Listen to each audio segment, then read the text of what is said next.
Hello everyone. बच्चे start करेंगे आज हम new chapter number 9। It is for related services. Related service का मतलब क्या है? सर्विस जो कि रिलेट करती हैं ऑडिट से, दैट इज ऑडिट से रिलेटेड सर्विसेज। लेकिन ये अपने आप में कंप्लीट ऑडिट नहीं है। मतलब सर, अच्छा ये सोचिए बच्चे कि आप ऑडिट में क्या करते हो। हम सर ऑडिट में कुछ एग्जामिनेशन करते हैं फाइनेंशियल इंफॉर्मेशन के ऊपर, हिस्टोरिकल फाइनेंशियल इंफॉर्मेशन के ऊपर, और उनको एग्जामिन करके जो हमारे पास एविडेंस आते हैं उनके बेसिस पर हम कंक्लूजन्स को ड्रॉ करते हैं, और उन कंक्लूजन्स के बेसिस पर अल्टीमेटली हम एक ओपिनियन ड्रॉ करते हैं, और उस ओपिनियन को हम ऑडिट रिपोर्ट के जरिए एक्सप्रेस करके आते हैं। ये काम होता है हमारा ऑडिट के अंदर, और उस एंगेजमेंट को हम बोलते थे ऑडिटिंग एंगेजमेंट, जहां पर आप एग्जामिन करते थे हिस्टोरिकल फाइनेंशियल इंफॉर्मेशन को, और उस एग्जामिनेशन के बेसिस पर आप एक ओपिनियन देके आते थे, जहां पर हम एक रीजनेबल एश्योरेंस की बात करते थे। लेकिन रिलेटेड सर्विस में क्या होगा कि मैं यहां पर ऑडिट से रिलेटेड सर्विस तो परफॉर्म करूंगा, यानी कि ऑडिट जैसा ही कुछ करूंगा, लेकिन वो ऑडिट नहीं होगा। ऑडिट जैसा मैं कुछ करूंगा, लेकिन वो अपने आप में ऑडिट नहीं होगा। और इस चैप्टर के अंदर हमें दो स्टैंडर्ड कवर करने हैं, SRS 4400 एंड SRS 4410। 4400 एक छोटा स्टैंडर्ड है, इसमें जो आज हम डिस्कस करेंगे इसमें हमारा इतना टाइम नहीं लगेगा। लेकिन हाँ, जो नेक्स्ट लेक्चर हमारा होगा SRS 4410 को लेकर, वो एक लंबा स्टैंडर्ड है, वहां पर टाइम आज के लेक्चर के कंपैरिजन में ज्यादा होगा। सर इस स्टैंडर्ड में बेसिकली हम करेंगे क्या? तो स्टैंडर्ड पर जाने से पहले पहले रिलेटेड सर्विस होती क्या है उसको अच्छी तरह से बच्चे आप समझिए। तो रिलेटेड सर्विस का इंट्रोडक्शन मैंने ये कहा अभी कि मैं यहां पर ऑडिट से रिलेटेड सर्विस परफॉर्म करूंगा, लेकिन ये अपने आप में ऑडिट एंगेजमेंट नहीं है। क्योंकि ऑडिट एंगेजमेंट में अल्टीमेटली आपका ऑब्जेक्टिव क्या था, एंड ऑब्जेक्टिव क्या था आपकी ऑडिटिंग एंगेजमेंट के ऊपर? सर वहां पर हम अल्टीमेटली हिस्टोरिकल फाइनेंशियल इंफॉर्मेशन को जो हमने एग्जामिन किया था, वहां पर हम फाइनेंशियल स्टेटमेंट के ट्रू एंड फेयर व्यू पर ओपिनियन दे के आ रहे थे। तो ऑडिटिंग एंगेजमेंट में मैं कह सकता हूं कि आपका जो अल्टीमेट ऑब्जेक्टिव था वो था to express an opinion on the basis of examination conducted. लेकिन रिलेटेड सर्विस वाले केस में आप कोई ओपिनियन एक्सप्रेस नहीं करते। देखिए ध्यान से, रिलेटेड सर्विसेज, रिलेटेड सर्विसेज अभी नोटिंग करने की कुछ भी रिक्वायरमेंट नहीं है। सब कुछ जो नोट्स आपको दिए हैं, हैंड रिटन नोट्स, ये कह सकता हूं कि बेटा मोर देन सफिशिएंट हैं। आपको इस नोट्स के अलावा कुछ भी देखने की रिक्वायरमेंट नहीं है। हाँ, क्वेश्चन आंसर के पर्पस के लिए आपको क्वेश्चन बैंक बुक के फॉर्म में आपको दिया हुआ है, बट वो आप अलग से देखिए, अदरवाइज कुछ और स्टडी मटेरियल वगैरह आपको देखने की रिक्वायरमेंट नहीं है। रिलेटेड सर्विसेज, इसका मतलब हुआ service relating to audit. Services related to audit, और ये सर्विस कौन रेंडर कर रहा है?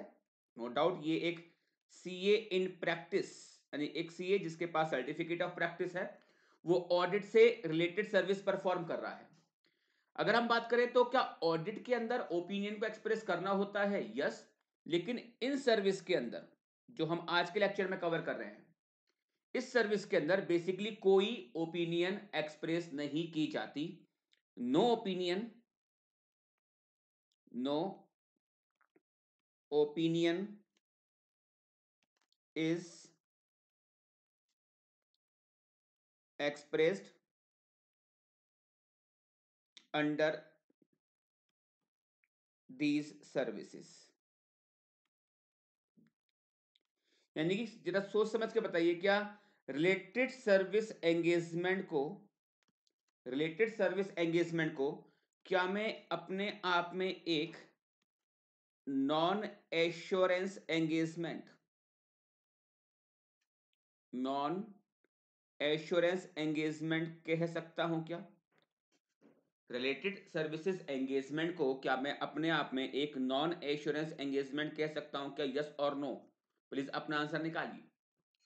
रिलेटेड सर्विस का मतलब सर्विस जो कि ऑडिट से रिलेट करती है, बट अपने आप में ऑडिट नहीं है। यानी कि ऑडिट जैसा मैं कुछ करूंगा, लेकिन अल्टीमेटली जो आप ऑडिट में ओपिनियन दे के आ रहे थे, ऐसी ओपिनियन इस एंगेजमेंट के अंदर नहीं जाती।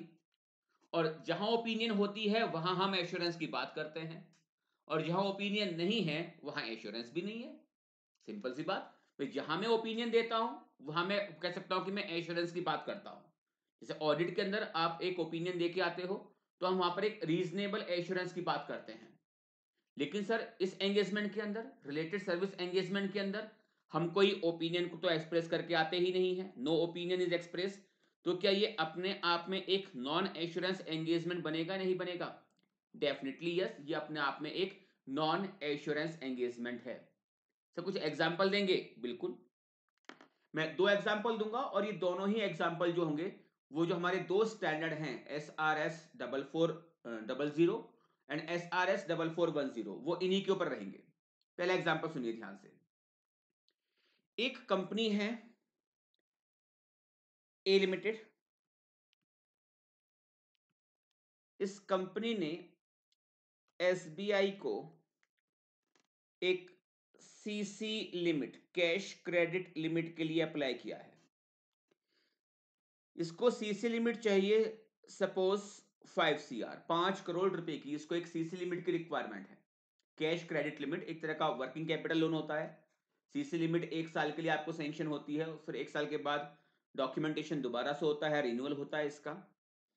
अब क्या होता है कि बैंक ने कहा ठीक है, 1 करोड़ की, सॉरी 5 करोड़ रुपए की आपको सीसी लिमिट चाहिए, बट किसके अगेंस्ट ये लिमिट आपको चाहिए? किसके अगेंस्ट? तो ए लिमिटेड ने कहा कि सर हम यहां पर लिमिट लेना चाहते हैं against hypothecation of debtor. Debtor के अगेंस्ट हम एक चार्ज कॉल्ड एज हाइपोथिकेशन वो क्रिएट करवाएंगे, और डेटर की जो हमारी वैल्यू है, बुक वैल्यू, वो 10 करोड़ रुपए की है। बेसिकली वो क्या होता है कि जब कोई भी कंपनी अपना बिजनेस करती है तो उसका एक पार्ट ऐसा होता है जहां पर उसके जो लिक्विडिटी है, जो पैसा है, वो ब्लॉक हो जाता है। लेकिन वो टेम्परेरी ब्लॉकेज होती है, पैसा जल्दी ही वहां से रिलीज हो जाएगा। जैसे इन्वेंट्री होती है, तो इन्वेंट्री में जब मैं अपना पैसा लगा दूंगा कि मेरे पास 2 या 3 करोड़ रुपए हैं, मैंने इन्वेंट्री में वो पैसा लगा दिया, तो अब मेरे पास लिक्विडिटी तो खत्म हो चुकी है, हाँ, लेकिन मेरे पास स्टॉक है। लेकिन स्टॉक अपने आप में कैश तो नहीं है ना। तो मैंने कहा स्टॉक है, ये आराम से 1 या 2 या 3 महीने में या 4 महीने में रिलाइज तो होगा। ठीक है, उस टाइम पे जो पैसा आएगा हम ये बैंक को दे देंगे।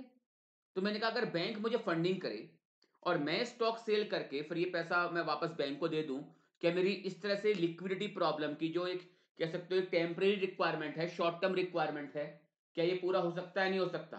बिल्कुल हो सकता है। तो डेटर में या इन्वेंट्री में मैं कह सकता हूं कि आपकी जो लिक्विडिटी होती है वो टेम्परेरी ब्लॉक हो जाती है। तो वहां पर इस ब्लॉकेज को दूर करने के पर्पस के लिए सीसी लिमिट आपको मिल जाती है। उस केस में क्या होगा, जैसे ही डेटर से पैसा आएगा तो ये मैं पैसा किसको दे दूंगा? मैं बैंक को दूंगा, अगर आपने लिमिट को यूज किया है। तो मेरे पास 10 करोड़ रुपए के डेटर हैं, और मैं ये चाहता हूं कि 10 करोड़ रुपए के डेटर के अगेंस्ट मुझे 5 करोड़ रुपए की एक सीसी लिमिट मिल जाए। यानी मेरा 10 करोड़ रुपया जो है वो कहीं ना कहीं ब्लॉक हो रखा है in the form of data, और मैं इसके अगेंस्ट बैंक से 5 करोड़ रुपए की एक सीसी लिमिट चाहता हूं। तो ये ए लिमिटेड ने सीसी लिमिट के लिए एसबीआई को दी है एप्लीकेशन। अब बात यह है कि क्या एसबीआई इसको ये सीसी लिमिट सैंक्शन करे या ना करे। तो एसबीआई ने अपनी ओर से एक रिक्वायरमेंट लगाई। एग्जाम्पल को बच्चे ध्यान से सुनना, ध्यान से समझना, क्योंकि आज का जो मेरा स्टैंडर्ड डिस्कस करना है वो उस स्टैंडर्ड का पूरा बेस जो रहेगा वो यही एग्जाम्पल रहेगा। तो ये एग्जाम्पल आपको समझ में आना बहुत ज्यादा जरूरी है।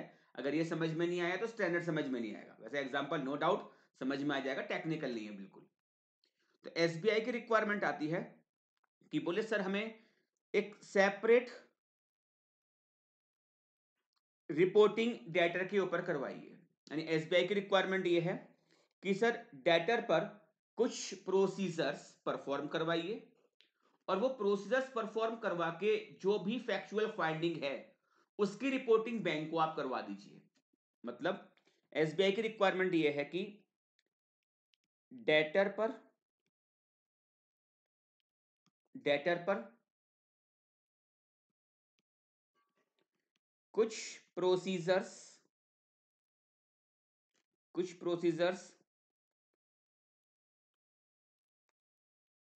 परफॉर्म कराएं by a CA in practice. जो सीए प्रैक्टिस करता हो उस सीए से आप कहिए कि डेटर पर कुछ प्रोसीजर्स परफॉर्म करें। वो कौन से होंगे प्रोसीजर, वो बैंक बताएगा। ये बैंक बताएगा। वो लिस्ट आपको देगा कि भाई डेटर पर ये प्रोसेस परफॉर्म करवाइए। तो डेटर पर कुछ प्रोसीजर्स जो कि बैंक कहता है वो आप परफॉर्म कराइए, और ये प्रोसेस परफॉर्म करके जो भी फैक्चुअल फाइंडिंग है, जो भी फैक्चुअल फाइंडिंग्स आती हैं बाय परफॉर्मिंग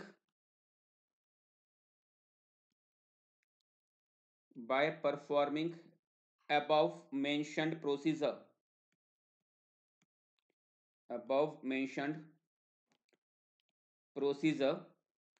जो भी फैक्चुअल फाइंडिंग आती है उनकी एक रिपोर्ट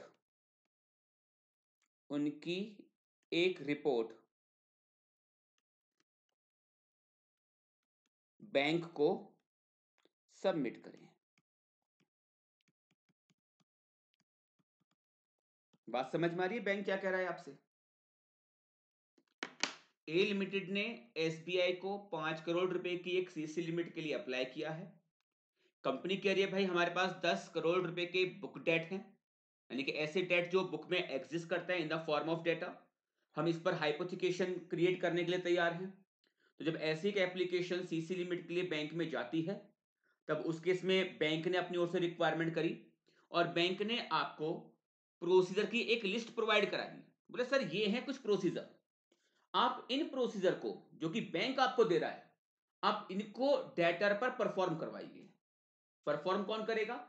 एक इंडिपेंडेंट पर्सन आके इसको परफॉर्म कर दे। यानी कि कह सकते हो कि बैंक चाहता है कि एक सीएन प्रैक्टिस को आप हायर कर लो और सीएन प्रैक्टिस आए और वो इन प्रोसीजर्स को परफॉर्म करे, और वो प्रोसीजर परफॉर्म करके जो भी फैक्ट निकल के आते हैं, फैक्ट का मतलब कि जो भी प्रोसीजर परफॉर्म करके जो भी फाइंडिंग्स हैं उसको आप मुझे रिपोर्ट कर दो। जैसे कि एग्जांपल दूं कि क्या हो सकता है ऐसा कोई एक प्रोसीजर। बैंक ने ये कहा कि भाई जितने भी डेटर का बैलेंस, आउटस्टैंडिंग बैलेंस 10 लाख रुपए या उससे ज्यादा का है, या 5 लाख, चलो जिस भी डेटर का बैलेंस 5 लाख रुपए या उससे ज्यादा का है, तो वहां पर आपको एक्सटर्नल कंफर्मेशन, डेटर से डायरेक्टली कंफर्मेशन करनी होगी। और डेटर से ये कंफर्मेशन करने के बाद इस पर हमको आप रिपोर्ट करवाइए कि क्या सामने वाली पार्टी ने, डेटर ने इस बैलेंस पर कंफर्मेशन दी या नहीं दी। तो ऐसे कई सारे होंगे प्रोसीजर। मैंने एक का आपको एग्जांपल दे दिया कि बैंक ने ये कहा कि भाई जो भी डेटर का क्लोजिंग बैलेंस 5 लाख रुपए या उससे ज्यादा का है, वहां पर आपको कंफर्मेशन करनी है। तो कंपनी ने सपोज अब मुझे अपॉइंट कर लिया, ठीक है। मैंने देखा कि अच्छा बैंक की एक रिक्वायरमेंट ये है कि जितने भी डेटर का बैलेंस 5 लाख रुपए या उससे ज्यादा का है, मुझे वहां पे कंफर्मेशन करनी है। तो मैंने आइडेंटिफाई किया कि ऐसे टोटल कितने डेटर हैं जिनका बैलेंस 5 लाख रुपए या उससे ज्यादा का है।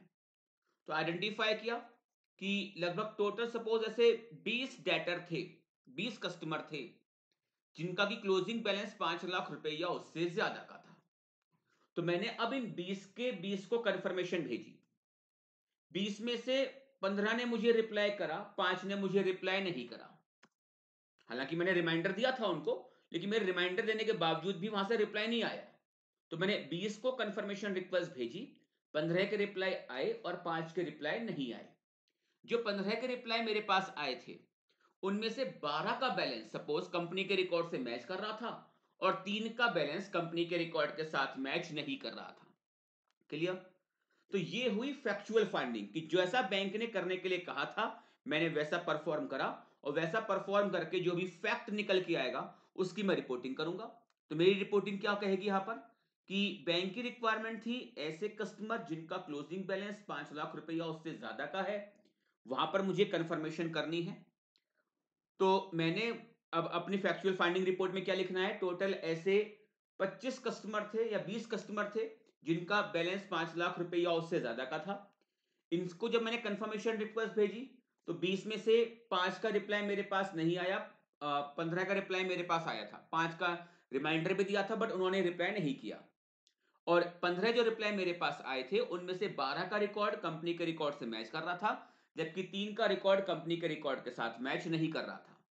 ये आपने परफॉर्म कर दिए प्रोसीजर्स, जैसा कि परफॉर्म करने के लिए आपसे कहा गया था, और वो प्रोसीजर परफॉर्म करके फैक्चुअल फाइंडिंग की रिपोर्ट मैंने कर दी। देखो ऑडिट में भी आप प्रोसीजर्स परफॉर्म करते हो और यहां पर भी आप कहीं ना कहीं प्रोसीजर्स परफॉर्म कर रहे हो, दोनों में डिफरेंस क्या है? लेकिन ऑडिट में प्रोसीजर्स परफॉर्म करने के बाद मैं एविडेंस को इवेल्युएट करता था ऑडिट के अंदर।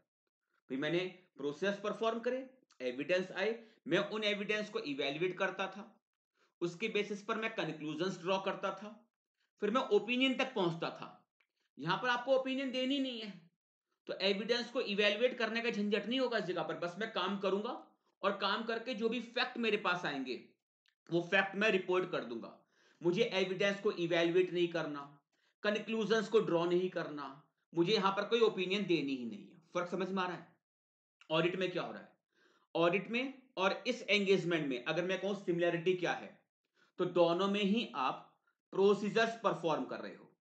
ऑडिट में प्रोसीजर आप अपनी मर्जी से परफॉर्म करते हो कि जैसा सही लगेगा मैं वैसा परफॉर्म करूंगा, बट यहां पर आपकी मर्जी नहीं है, कहीं ना कहीं यहां पर लैक ऑफ इंडिपेंडेंसी होगी कि मेरे को जैसा करने के लिए कहा गया है, यानी कि जैसा बैंक ने कंपनी को कहा है करने के लिए, तो कंपनी ने मुझे अपॉइंट करा है, मैं वैसा ही काम करूंगा, उसके अलावा मैं कोई और प्रोसीजर अगर जरूरी लगे तो कर सकते हो, अदरवाइज यहां पे मेरे पास एक लिस्ट होगी कि भाई ये प्रोसेस तो मुझे पक्का परफॉर्म करने ही करने हैं, मैं इनसे डाइवर्जन नहीं ले सकता।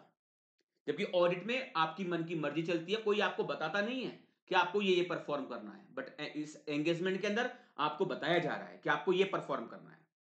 फिर ऑडिट में प्रोसीजर्स परफॉर्म करने के बाद एविडेंस आते हैं, नो डाउट एविडेंस यहां पर भी होंगे, प्रोसीजर परफॉर्म करा है तो फैक्चुअल फाइंडिंग तो होंगी। लेकिन यहां पर क्या है कि ऑडिट में जब एविडेंस आते हैं तो हम एविडेंस को इवेल्युएट करते हैं, और एविडेंस को इवेल्युएट करने के बाद हम कंक्लूजन्स ड्रॉ करते हैं, और उन कंक्लूजन्स के बेसिस पर हम अल्टीमेटली एक ओपिनियन को दे के आते हैं। लेकिन जब मैं इस एंगेजमेंट की बात करता हूं तो इस एंगेजमेंट में आपको कोई भी एविडेंस जो मिले हैं आपको, उन्हें आपको इवेल्युएट नहीं करना, कंक्लूजन्स ड्रॉ नहीं करने, कोई ओपिनियन नहीं देनी, बस जैसा करने के लिए कहा है वैसा करेंगे, और वो परफॉर्म करके जो भी फैक्ट निकल के आएगा उसकी हम रिपोर्टिंग करेंगे। यहां पे मुझे कोई बेसिकली ओपिनियन को एक्सप्रेस करना ही नहीं है, तो मैंने यहां पर कोई ओपिनियन को एक्सप्रेस करा ही नहीं है, तो ये हुआ एक रिलेटेड सर्विस एंगेजमेंट, और इसको हम बोलते हैं agreed upon procedures. Engagement to perform, agreed upon procedure, engagement to perform, agreed upon procedures. समझ में आया? अगर ये एग्जांपल समझ में आ गया तो अब इस एंगेजमेंट में कुछ भी नहीं बचा, बिलीव मी। इस एंगेजमेंट में, इस स्टैंडर्ड के अंदर कुछ खास बचा नहीं है, बस समझाना है कि फैक्चुअल फाइंडिंग की जो रिपोर्टिंग होती है वो रिपोर्टिंग आप कैसे करेंगे, एंगेजमेंट को एक्सेप्ट करने के टाइम पर किन किन बातों का आप ध्यान रखेंगे, क्या क्या परफॉर्म करेंगे प्रोसीजर। तो यहां पर तो बेटा जैसा करने के लिए कहा गया है वैसा ही परफॉर्म करेंगे। जैसा आप ऑडिट में करते हो ना, आपसे कुछ इंक्वायरी करने के लिए कह सकता है बैंक, आपसे बैंक कुछ कंफर्मेशन करने के लिए कह सकता है, बैंक आपसे अर्थमेटिकल एक्यूरेसी वगैरह चेक करने के लिए कह सकता है, बैंक आपसे कुछ इंस्पेक्शन करने के लिए कह सकता है। तो जो प्रोसेस आपके ऑडिट में होते हैं बैंक कुछ ऐसा ही करने के लिए कहेगा, लेकिन आप यहां पर बेसिकली इंडिपेंडेंट नहीं हो, जैसा करने के लिए कहा है वैसा परफॉर्म करूंगा, बट उसे परफॉर्म करने के बाद मैं अपना दिमाग ज्यादा नहीं चलाऊंगा। जो परफॉर्म करा है उसके बेस पे जो फाइंडिंग्स आई हैं वही फाइंडिंग्स उठा के रिपोर्ट कर दी जाएंगी। Engagement to perform agreed upon procedure, मैं यहां पर कोई ओपिनियन को एक्सप्रेस नहीं करूंगा। ठीक है, तो इसको हम डिस्कस करेंगे एस आर एस 4400 के अंदर 4400। अब एक एंगेजमेंट जो दूसरा होता है इसमें वो है कंपाइलेशन एंगेजमेंट। देखो एंगेजमेंट बहुत सारे हो सकते हैं जहां पर मैं कोई ओपिनियन को एक्सप्रेस कर ही नहीं रहा, जैसे कि क्लाइंट मेरे पास सपोज की ITR का डेटा लेके आया। अब उसने मुझसे कहा कि सर मेरी ITR है ये, इस एक काम करिए मेरे लिए, आप मेरी ITR फाइल कर दीजिए। तो यहां पर भी देखा जाए तो मैंने एक ऑडिट से रिलेटेड सर्विस, बिकॉज जो क्लाइंट ने मुझे डेटा दिया होगा उसको एक बार मैंने एग्जामिन किया होगा, लेकिन अल्टीमेटली उस डेटा के बेस पर मैंने उसकी रिटर्न को फाइल कर दिया। लेकिन क्या मैं यहाँ पे कोई ओपिनियन को एक्सप्रेस करके आ रहा हूं क्या? तो ऑडिट से रिलेटेड बेटा जरूरी नहीं कि केवल ये तो दो स्टैंडर्ड है, केवल यही दो सर्विस है। ऑडिट से रिलेटेड बहुत सारी सर्विस हो सकती है, लेकिन अभी तक केवल दो ही सर्विस को आइडेंटिफाई करके उनके लिए स्टैंडर्ड को सेट किया गया है। एक तो एग्जांपल दिया मैंने अभी आपको, engagement to perform agreed upon procedure. दूसरा एग्जांपल समझिए, एक कंपनी है, छोटी सी कंपनी, चलिए ओपीसी 1% कंपनी। अब उस कंपनी में डायरेक्टर ने एक अकाउंटेंट तो हायर करा हुआ है, जो टैली में, टैली सॉफ्टवेयर जो होता है उस टैली के अंदर उन्होंने उसकी सारी ट्रांजैक्शंस को रिकॉर्ड किया हुआ है कि क्या क्या लेन देन चल रहा है बिजनेस के अंदर।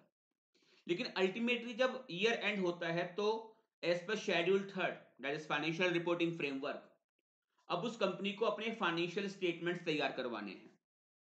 अब देखा जाए तो टैली आपका बेटा as per FRF financial statement तो रेडी नहीं कर सकता ना। चलिए बैलेंस शीट पीएनएल का डेटा मुझे मिल रहा है, बट जो डिस्क्लोजर्स देने होते हैं उसका तो प्रिंट आउट नहीं निकाल सकते ना आप।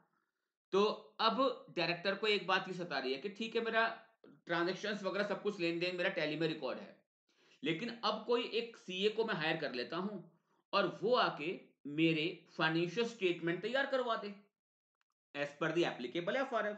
देखिए एज पर शेड्यूल थर्ड वो मेरे फाइनेंशियल स्टेटमेंट को तैयार करवा दे। तो उस कंपनी ने मुझे अपॉइंट कर लिया, ठीक है।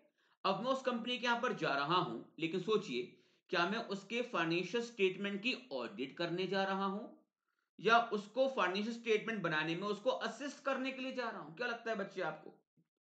फाइनेंशियल स्टेटमेंट की मैं ऑडिट करने जा रहा हूं या फाइनेंशियल स्टेटमेंट की प्रिपरेशन में, प्रेजेंटेशन में अपने क्लाइंट को मैं असिस्ट करने के लिए जा रहा हूं? सर आप यहां पर उसको असिस्ट करने के लिए जा रहे हो, आप यहां पर ऑडिट करने थोड़ी जा रहे हो, अभी तो वो बना भी नहीं है, क्लाइंट ने आपको बनाने के लिए अपॉइंट करा है। तो इसे बोलते हैं कंपाइलेशन एंगेजमेंट, जहां पर फाइनेंशियल इंफॉर्मेशन को कंपाइल करके प्रेजेंट किया जाता है in the form of financial statement. तो बताइए कि क्या मैं यहां पर ऑडिट परफॉर्म कर रहा हूं? मैं कोई ओपिनियन तो देके नहीं आ रहा ना, मैं यहां पर कोई ओपिनियन देके नहीं आ रहा। मैं तो, या तो हो सकता है क्लाइंट ने एक ड्राफ्ट रेडी कर रखा हो और मुझे बुला रहा है कि सर इसको प्लीज आप देखिए, उसको आप अप्रूव करिए कि ये ठीक है या ये ठीक नहीं है, और जो भी ये कुछ है आप सही से बना के करिए। या उसने ड्राफ्ट रेडी नहीं कर रखा, उसने केवल आपको डेटा दे दिया, फाइनेंशियल इंफॉर्मेशन प्रोवाइड करा दी, टैली का पूरा डेटा आपको दे दिया, ठीक है, और अपना जीएसटी का, इनकम टैक्स के यूजर आईडी पासवर्ड मिल जाते हैं आपको। फिर आप अकॉर्डिंगली देखते हैं कि हाँ क्लाइंट ने क्या क्या पूरे साल भर में काम किया हुआ है, अकॉर्डिंगली उसके बेसिस पर फाइनेंशियल स्टेटमेंट रेडी होते हैं। तो मैं यहां पर फाइनेंशियल स्टेटमेंट की ऑडिट करने नहीं जा रहा, मैं यहां पर उसके फाइनेंशियल स्टेटमेंट को बनाने में, उसकी प्रिपरेशन में, उसके प्रेजेंटेशन में उसको मैं असिस्टेंस प्रोवाइड कराने के पर्पस के लिए जा रहा हूं, ऑडिट नहीं कर रहा। कंपाइलेशन एंगेजमेंट जिसे हम कवर करेंगे अपने नेक्स्ट लेक्चर के अंदर, अगले स्टैंडर्ड के अंदर, SRS 4410 के अंदर। तो मैंने यही कहा बच्चे, ऑडिट से रिलेटेड जरूरी नहीं है कि केवल यही दो सर्विस है, कि engagement to perform agreed upon procedure या कंपाइलेशन एंगेजमेंट, बहुत सारी सर्विस हो सकती हैं ऑडिट से रिलेटेड। लेकिन अभी तक केवल दो सर्विस को आइडेंटिफाई करके उनके लिए स्टैंडर्ड बनाया गया है। कल को हो सकता है कि आईसीआई कोई और सर्विस को आइडेंटिफाई करे जो कि ऑडिट से रिलेटेड है, बट मैं वहां पे कोई ओपिनियन को एक्सप्रेस नहीं करता और उसके लिए अलग से स्टैंडर्ड तैयार कर दे, पॉसिबिलिटी है। क्योंकि आप केवल ये नहीं कह सकते केवल दो सर्विस होती हैं, सर्विस बहुत सारी हैं, लेकिन अभी तक केवल दो ही सर्विस को आइडेंटिफाई करके उनके लिए स्टैंडर्ड यहां पे सेट किया गया है। engagement to perform agreed upon procedure and the second one is compilation engagement। आज के लेक्चर में हम परफॉर्म डिस्कस करेंगे engagement to perform agreed upon procedure as per SRS 4400 4400। Clear? हाँ सर, एग्जांपल समझ में आया ये वाला?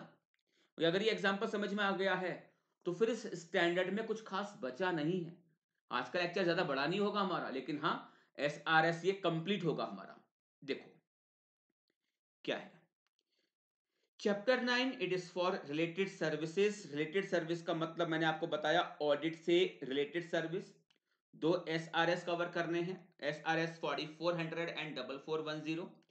SRS 4400 engagement to perform agreed upon procedures regarding financial information. इसको जरा ध्यान से आप देखना, agreed upon procedures regarding financial information, यानी कि आपको जो प्रोसीजर्स परफॉर्म करने हैं वो फाइनेंशियल इंफॉर्मेशन पे परफॉर्म करने हैं। Engagement to perform agreed upon procedure, ये आपको किस पे परफॉर्म करने हैं? फाइनेंशियल इंफॉर्मेशन पे। यानी कि सपोज कि कोई क्लाइंट मुझे अपना पर्सनल काम करने के लिए कह रहा है, उसने सर एक काम करना कि आपकी ड्यूटी है कि डेली मेरे बेटे को ना आपको स्कूल से लेके आना है। एक केवल एक जोक के फॉर्म में इसको आप समझ लीजिए कि मुझे कहा गया कि मेरे बेटे को आपको डेली ऑफिस से लेके आना है, सॉरी स्कूल से लेके आना है, और उसके लिए आपको ये प्रोसेस परफॉर्म करना होगा कि पहले आप स्कूल जाएंगे, वहां पे से आप में वो दिखाएंगे एक अथॉरिटी लेटर कि हाँ आप मेरे बेटे को स्कूल से पिक कर सकते हो, फिर स्कूल से मेरे बेटे को लेके घर तक आप ड्रॉप करेंगे।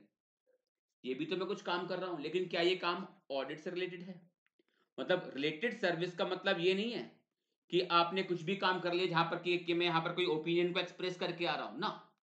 बस सिंपल सी बात है, रिलेटेड सर्विस का मतलब क्या है? ऑडिट से रिलेटेड सर्विस। और ऑडिट में काम आप किसके ऊपर करते हो? फाइनेंशियल इंफॉर्मेशन पे काम करते हो। यानी क्लाइंट मुझे अगर कुछ और काम करने के लिए कह रहा है जहां पर मैं बेसिकली फाइनेंशियल इंफॉर्मेशन से कंसर्न नहीं हूं, तो क्या उस केस में वो रिलेटेड सर्विस के अंदर फॉल करेगा? जैसा अभी मैंने कहा कि आपको मेरे बेटे को स्कूल से लेके आना है डेली, तो यहां पर भी देखा जाए तो उसने मुझे अपॉइंट करा है, ठीक है, उसके लिए मुझे प्रॉपर वो फीस का पेमेंट भी कर रहा है और बता भी रहा है कि किस तरह से आपको मेरे बेटे को स्कूल से लेके आना है। लेकिन क्या यहाँ पर ये ऑडिट से रिलेटेड सर्विस है? क्या मैं यहाँ पर किसी फाइनेंशियल इंफॉर्मेशन के साथ खेल रहा हूँ क्या? नहीं ना। तो ऐसे एंगेजमेंट यहाँ पर थोड़ी आएंगे। वैसे सीए को ऐसा काम कोई देगा भी क्यों, और कोई ऑफर करता है तो सीए ऐसा काम करेगा भी क्यों? मैंने पहले कहा था केवल एक जोक के फॉर्म में इसको मैंने आपको दिया। रिलेटेड सर्विस का मतलब शुरू में क्या कहा? ऑडिट से रिलेटेड सर्विस। तो ऑडिट से रिलेटेड सर्विस का मतलब यह है कि मैं यहां पर जो काम करूंगा वो फाइनेंशियल इंफॉर्मेशन पे करूंगा। तो engagement to perform agreed upon procedure regarding financial information, and SRS 4410 it is for compilation engagement. Now what are related service? इसे केवल आप चाहें तो एमसीक्यू पर्पस के लिए मार्क कर लेना कि रिलेटेड सर्विस पे कोई आपसे एमसीक्यू पूछ ले, लेकिन यहां पे कोई डेस्क्रिप्टिव या केस स्टडी बेस्ड क्वेश्चन यहां पर नहीं लगेगा। What are related service? Engagement where no opinion is expressed on any subject matter, जहां पर मैं बेसिकली कोई ओपिनियन को एक्सप्रेस करके नहीं आता। Related service engagement is a non assurance engagement. क्यों? क्योंकि यहाँ पे कोई ओपिनियन होती ही नहीं है, तो भाई साहब इसको फिर मैं एक एश्योरेंस एंगेजमेंट नहीं कह सकता, ये एक नॉन एश्योरेंस एंगेजमेंट है। एग्जाम्पल देखिए, preparation of tax return where no conclusion conveying assurance is expressed। Client ने डेटा दिया, तो डेटा में फाइनेंशियल इंफॉर्मेशन ही होंगी, उस पर मैं कुछ ना कुछ काम करूंगा। जब डेटा आता है तो मैं देखता हूं कि हाँ ठीक है, इसकी डिडक्शन अलाउ होगी, इसकी डिडक्शन अलाउ नहीं होगी, आपने कोई प्रॉपर्टी सेल करी है, कितना कैपिटल गेन निकल के आ सकता है, तो मैं कुछ ना कुछ काम तो कर रहा हूं, फाइनेंशियल इंफॉर्मेशन ही है, काम भी कर रहा हूं इस जगह पर। लेकिन क्या मैं कोई ओपिनियन को एक्सप्रेस करके आता हूं? नहीं करके आता। तो ये अपने आप में क्या बनेगा? एक रिलेटेड सर्विस एंगेजमेंट। लेकिन इसके अगेंस्ट अभी तक कोई स्टैंडर्ड नहीं आया हुआ। तो मैंने पहले भी कहा था कि भाई ऐसा नहीं है कि केवल यही दो सर्विस है जो SRS 4400 में या SRS 4410 में कवर हो रही है। बहुत सारी रिलेटेड सर्विस हो सकती हैं, लेकिन अभी तक केवल दो ही सर्विस के अगेंस्ट आपके स्टैंडर्ड को बनाया गया है। कंसल्टिंग और advisory engagement such as management and tax consultancy. आप कंसल्टेंसी देते हो, तो कंसल्टेंसी में केवल आप क्लाइंट को एक कंसल्ट कर रहे हो, ठीक है ऐसा काम कर लीजिए, मैं वहां पे कोई ओपिनियन तो नहीं दे रहा ना। Engagement covered by SRS 4400 and 4410। तो कुछ इन्होंने एग्जांपल दिए कि भाई देखो इस तरह के एग्जांपल्स बन सकते हैं रिलेटेड सर्विस को लेकर। एग्जाम में फिर से बोल रहा हूं, केवल एमसीक्यू पर्पस के लिए मार्क करना, कोई केस स्टडी बेस्ड क्वेश्चन या डेस्क्रिप्टिव क्वेश्चन यहां पर आपसे नहीं पूछेगा। नाउ स्टार्ट करते हैं SRS 4400 4400 engagement to perform agreed upon procedure regarding financial information। SRS 4400 provides guidance on the auditor's professional responsibilities when an engagement to perform agreed upon procedures regarding financial information is undertaken and on the form and content of the report that the auditor issues in connection with such an engagement. Sir यहां पर कोई opinion तो है नहीं, फिर ये कौन सी report की बात कर रहा है? क्या ये ऑडिट रिपोर्ट है? नहीं। ये बताओ, जैसे मैंने अभी आपको एग्जांपल दिया, engagement to perform agreed upon procedure, bank ने कहा ऐसा काम करिए और ये काम करके जो भी फैक्ट मिले वो आप रिपोर्ट करिए। तो ये बताओ, मैंने उसको कहा कि बैंक आपने कहा था कि जिनका भी डेटर का बैलेंस 5 लाख रुपए या उससे ज्यादा का है उनसे आपको कंफर्मेशन करनी है। तो सर मैंने आइडेंटिफाई किया ऐसे कितने डेटर्स हैं जिनका बैलेंस 5 लाख रुपए या उनसे ज्यादा का है। टोटल 20 डेटर थे। मैंने 20 के 20 को कंफर्मेशन भेजा, 15 ने रिप्लाई दिया, 5 ने रिप्लाई नहीं दिया। जिन 5 ने रिप्लाई नहीं दिया था उनको 2-3 बार रिमाइंडर दिए गए थे, लेकिन फिर भी इन्होंने रिप्लाई नहीं किया। जो 15 रिप्लाई मेरे पास आए उनमें से 12 का जो कंफर्मेशन है वो कंपनी के रिकॉर्ड से मैच करता है, जबकि 3 का रिकॉर्ड कंपनी के रिकॉर्ड से मैच नहीं कर रहा। तो आप जो ये बात बोलेंगे, क्या बैंक को या कंपनी के स्टाफ को ये वाली बात फोन पे बोलेंगे, या एक मीटिंग में डिस्कस करके आएंगे, या इस चीज को प्रॉपर आप एक रिपोर्ट के अंदर बोलेंगे? सर इस चीज को प्रॉपर आप एक रिपोर्ट के अंदर बोलेंगे। कई बार बच्चा ये गलत फहमी लेके चलता है, सर यहाँ पे तो कोई ओपिनियन है ही नहीं, फिर कौन सी रिपोर्ट? और भाई जरूरी थोड़ी है कि हर एक जो रिपोर्ट हो वो ओपिनियन को लेकर हो। आपने जो काम किया है वो काम करके जो फैक्ट आपको मिले हैं उनको आप एक रिपोर्ट के जरिए रिपोर्ट नहीं कर सकते क्या? बिल्कुल कर सकते हैं। तो यहां पर ये उसी रिपोर्ट की बात कर रहा है, यानी कि report on factual finding.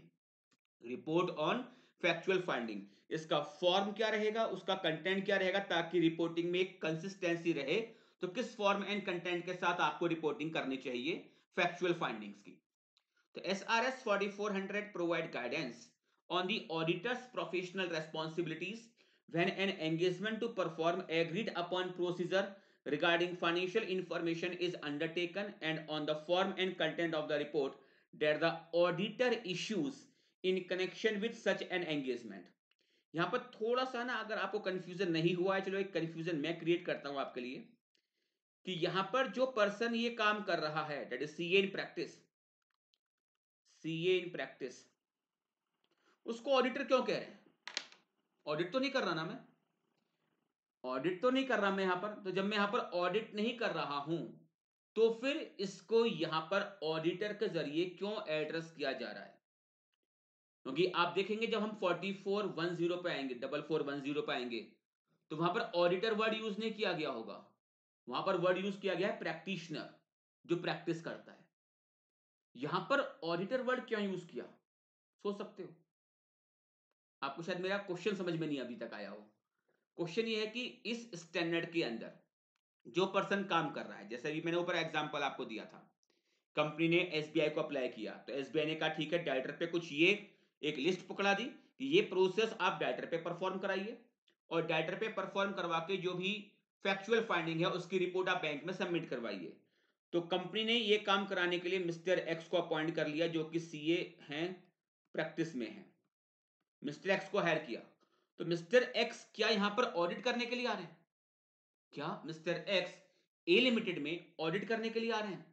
No, mister x कोई ऑडिट करने के लिए तो नहीं आ रहे। तो फिर जब मिस्टर एक्स ऑडिट कर ही नहीं रहे तो इनको ऑडिटर के जरिए क्यों एड्रेस किया जा रहा है? मेरे अकॉर्डिंग इस एसआरएस में जो टर्म यूज करनी चाहिए थी मिस्टर एक्स को एड्रेस करने के लिए, वो प्रैक्टिशनर वर्ड होना चाहिए था, जो उन्होंने SRS 4410 में एड्रेस किया हुआ है, क्योंकि मैं ऑडिट तो नहीं कर रहा। हाँ, कहीं ना कहीं इनका सेंस ये रहा होगा कि चलिए मैं ऑडिट नहीं कर रहा, लेकिन जैसे प्रोसीजर में ऑडिट में परफॉर्म करता हूं वैसे ही कुछ प्रोसीजर में यहां पर परफॉर्म कर रहा हूं। बट डिफरेंस केवल यह है कि ऑडिट में प्रोसीजर्स परफॉर्म करने के बाद आप एविडेंस को इवेल्युएट करते हो, कंक्लूजन्स ड्रॉ करते हो, और फिर अपनी एक ओपिनियन को एक्सप्रेस करते हो। लेकिन यहां पर ऐसा नहीं है, यहां पर मैं प्रोसीजर तो परफॉर्म करूंगा, और प्रोसेस को परफॉर्म करने के बाद जो एविडेंस आएंगे उन एविडेंस को मैं इवेल्युएट नहीं करूंगा, ज्यादा कंक्लूजन्स मुझे ड्रॉ नहीं करने, कोई रिपोर्टिंग, कोई ओपिनियन ओपिनियन मुझे यहां पर एक्सप्रेस नहीं करनी है। तो चलिए ऑडिट नहीं कर रहा, लेकिन ऑडिट जैसा ही कुछ प्रोसीजर में यहां पे परफॉर्म कर रहा हूं, इसलिए केवल मिस्टर एक्स को यहां पर ऑडिटर वर्ड से एड्रेस किया गया है। वरना मेरे अकॉर्डिंग जो सही टर्म होनी चाहिए थी इस स्टैंडर्ड के अंदर मिस्टर एक्स को एड्रेस करने के लिए, वो प्रैक्टिशनर वर्ड इनको यूज करना चाहिए था। प्रैक्टिशनर का मतलब कि जो प्रैक्टिस कर रहा है, सीए है, सर्टिफिकेट ऑफ प्रैक्टिस है, तो उसको मैं बोलूंगा ये एक प्रैक्टिशनर है, एक प्रैक्टिशनर है। लेकिन चलिए कोई बात नहीं, इस स्टैंडर्ड में मिस्टर एक्स को एड्रेस किया गया है ऑडिटर के जरिए। That the auditor issues in connection with such an engagement. Objective in accordance with SRS 4400, objective क्या है? To carry out procedure of an audit nature to which the auditor and entity and any appropriate third parties have agreed। अब अगर example समझ में आया था तो देखिए ध्यान से, आपको परफॉर्म करने हैं प्रोसीजर्स जो कि ऑडिट जैसे ही होंगे, इसलिए बस इसको ऑडिटर से एड्रेस कर दिया, वरना प्रैक्टिशनर वर्ड अच्छा था यहां पर। तो यहां पर आपको ऑडिट जैसा ही कुछ करना है। जैसे ऑडिट में आप क्या करते हो? इंक्वायरी करते हो, शायद आपसे यहां पे इंक्वायरी करने के लिए कहे। ऑडिट में आप इंस्पेक्शन करते हो, आप अर्थमेटिकल एक्यूरेसी को आप चेक करते हो, ऑब्जर्वेशन करते हो, कंपैरिजन करते हो, कंफर्मेशन करते हो। कुछ ऐसा ही करने के लिए कहा जाएगा, कुछ ऐसा ही करने के लिए कहा जाएगा, और जैसा करने के लिए कहा जाएगा बस मैं वैसा परफॉर्म करूंगा, और जो भी रिजल्ट आएगा, जो भी फैक्ट मुझे मिलेंगे, केवल मैं उन्हीं को उठा कर रिपोर्ट कर दूंगा। मैं अपनी कोई ओपिनियन को एक्सप्रेस नहीं करूंगा, मैं अपनी कोई ओपिनियन को एक्सप्रेस नहीं करूंगा। एक और छोटा सा एग्जांपल देता हूं, चाहे शायद और ज्यादा चीजें क्लियर हों आपको। सपोज कि एक प्रिंसिपल ने क्लास टीचर से ये कहा कि आपकी क्लास में 50 स्टूडेंट हैं, मुझे 50 के 50 बच्चों पर एक रिपोर्ट दीजिए कि कौन सा बच्चा ए कैटेगरी में है, कौन सा बच्चा बी कैटेगरी में है, कौन सा बच्चा सी कैटेगरी में है। सुनना ध्यान से, प्रिंसिपल ने क्लास टीचर से कहा कि सर आपकी क्लास में टोटल 50 स्टूडेंट्स हैं, मुझे प्लीज आप अपने एक ओपिनियन कह सकते हो, प्लीज मुझे आप ये बताइए कि आपके अकॉर्डिंग कौन सा बच्चा ए कैटेगरी का है, कौन सा बच्चा बी कैटेगरी का है, कौन सा बच्चा सी कैटेगरी का है। ठीक। अब क्लास टीचर ने सोचा कि ये कैसे करा जाए, मुझे बच्चों को ग्रेडिंग करनी है, कौन सा बच्चा ए ग्रेड में रखूं, कौन सा बच्चा बी ग्रेड में रखूं, कौन सा बच्चा मैं सी ग्रेड में रखूं। तो क्लास टीचर ने क्या करा, अपने अकॉर्डिंग उसने 10 क्वेश्चन का एक सेट तैयार कर लिया, 10 क्वेश्चन का, और उसने कहा कि जो बच्चा 10 के 10 सही बताएगा वो बच्चा तो रखूंगा मैं ए कैटेगरी के अंदर, जो बच्चा 7 से 10, या फिर चलिए जो बच्चा 9 से 10 क्वेश्चन, 10 के 10 तो कुछ ज्यादा ही हो गया, जो बच्चा 9 और 10 क्वेश्चन तक सही बताएगा वो ए कैटेगरी के अंदर, जो बच्चा 6 से 8 तक सही बताएगा वो बी कैटेगरी के अंदर, और जो अप टू 5 आ रहा होगा, यानी कि वो आधे सही बता रहा है आधे गलत बता रहा है, वो बच्चा सी कैटेगरी के अंदर। तो क्लास टीचर ने 10 क्वेश्चन का एक सेट तैयार कर लिया, जो 10 में से 9 या 10 में से 10 सही बता देगा वो ए कैटेगरी का होगा, जो 10 में से 6 या 7 या 8 तक सही बताएगा वो बी कैटेगरी बच्चा होगा, और जो 10 में से 5 या उसके नीचे सही बताएगा उस बच्चे को मैं सी कैटेगरी पर रखूंगा। अब अकॉर्डिंगली क्लास टीचर ने ये 10 क्वेश्चन का सेट तैयार कर लिया, उसने हर एक बच्चे से ये क्वेश्चंस को पूछ लिया। अब उसके अकॉर्डिंग उसने देखा कि क्लास में टोटल सपोज कि 30 बच्चे थे जो ए कैटेगरी में आए, 15 बच्चे थे जो बी कैटेगरी में आए, और 50 बच्चे थे जो कि सी कैटेगरी में आए। टोटल 50 बच्चों पर उसने अपनी एक रिपोर्टिंग करी है। समझ में आई? यहां पर देखा जाए तो एक तरह से यहां पर क्लास टीचर ने अपनी ओपिनियन दी कि मेरे अकॉर्डिंग 30 बच्चे ए कैटेगरी में है, मेरे अकॉर्डिंग 15 बच्चे बी कैटेगरी में है, मेरे अकॉर्डिंग 5 बच्चे सी कैटेगरी में है। लेकिन सपोज इसी केस में अगर प्रिंसिपल ये कहता क्लास टीचर से कि सर देखो मुझे ना बच्चों पर ये देखना है कौन सा बच्चा किस ग्रेड का है, तो आपकी क्लास में टोटल 50 बच्चे हैं ना? हाँ, क्लास टीचर ने कहा यस। तो इस बार प्रिंसिपल ने कहा कि ठीक है मैं आपको ना 10 क्वेश्चन का एक सेट दे रहा हूं। ध्यान देना, पहले वाले केस में क्वेश्चंस तैयार किसने किए थे? क्लास टीचर ने। बट इस बार प्रिंसिपल कह रहा है कि मैं आपको 10 क्वेश्चन का एक सेट दे रहा हूं सर, और ये हर एक बच्चे से आपको ये क्वेश्चन बस पूछने हैं, और ये क्वेश्चन पूछने के बाद जो भी रिजल्ट आता है वो रिजल्ट बस मुझे आप बता देना, ग्रेड वगैरह सब कुछ मैं अपने एंड पे देख लूंगा। आपको बस ये केवल 10 क्वेश्चन 50 बच्चों से पूछने हैं, और किस बच्चे ने कितने सही दिए कितने गलत दिए वो मुझे आप बता देना। तो ये बताओ दोनों में कुछ डिफरेंस दिखाई दिया? पहले वाले केस में क्या करना है आपको बताया नहीं जा रहा, आपने खुद डिसाइड करा कि भाई ग्रेडिंग करनी है तो एक काम करता है 10 क्वेश्चन का सेट तैयार करता हूं, ठीक है। दूसरे केस में क्या है, बच्चों से 10 क्वेश्चन तो पूछे जा रहे हैं, लेकिन इस बार वो 10 क्वेश्चन मैंने डिजाइन नहीं करे, इस बार वो 10 क्वेश्चन मुझे प्रिंसिपल सर ने डिजाइन करके दिया है। ऑडिट में प्रोसेस मैं खुद डिसाइड करता हूं, यानी पहला वाला जो केस था it is just like audit, मैं खुद डिसाइड कर रहा हूं कि मुझे क्या करना है। लेकिन दूसरा वाले केस में आप खुद डिसाइड नहीं कर रहे, 10 क्वेश्चन सेकंड वाले केस में आपने खुद डिसाइड नहीं करा, वो आपको प्रिंसिपल सर ने बताया। तो वो क्या है, just like agreed upon procedure, कि जैसा करने के लिए कहा गया है वैसा परफॉर्म करके जो भी रिजल्ट मिलेगा वो बता दूंगा। दूसरे वाले केस में ग्रेडिंग आपने नहीं करी कि अच्छा इस बच्चे ने इतने सही बताए तो उसको ए ग्रेड में रख देता हूं, बोले वो आपका काम ही नहीं है। आपको तो बस जैसा करने के लिए कहा है वैसा करना है, और वो परफॉर्म करके जो भी फैक्ट, जो भी रिजल्ट मिलना है, वो एक रिपोर्ट के जरिए आपको बस कम्युनिकेट कर देना है। आई थिंक अब ज्यादा अच्छी तरह से समझ में आया होगा इस एंगेजमेंट का नेचर आपको। तो देखिए ध्यान से, to carry out procedures of audit nature to which auditor, bank वाले केस पे आते हैं तो auditor, entity A limited and any appropriate third party, मेरे वाले केस में एसबीआई, हैव एग्रीड। लेकिन ये काम करने के बाद क्या अगला स्टेप क्या होगा, to report on factual finding. मतलब एंगेजमेंट में क्या है आपका ऑब्जेक्टिव, कि जैसा करने के लिए कहा गया है वैसा परफॉर्म करेंगे, और वो परफॉर्म करके जो भी फैक्ट आपको मिलेगा वो आपको रिपोर्ट करना है, रिपोर्ट ऑन फैक्चुअल फाइंडिंग।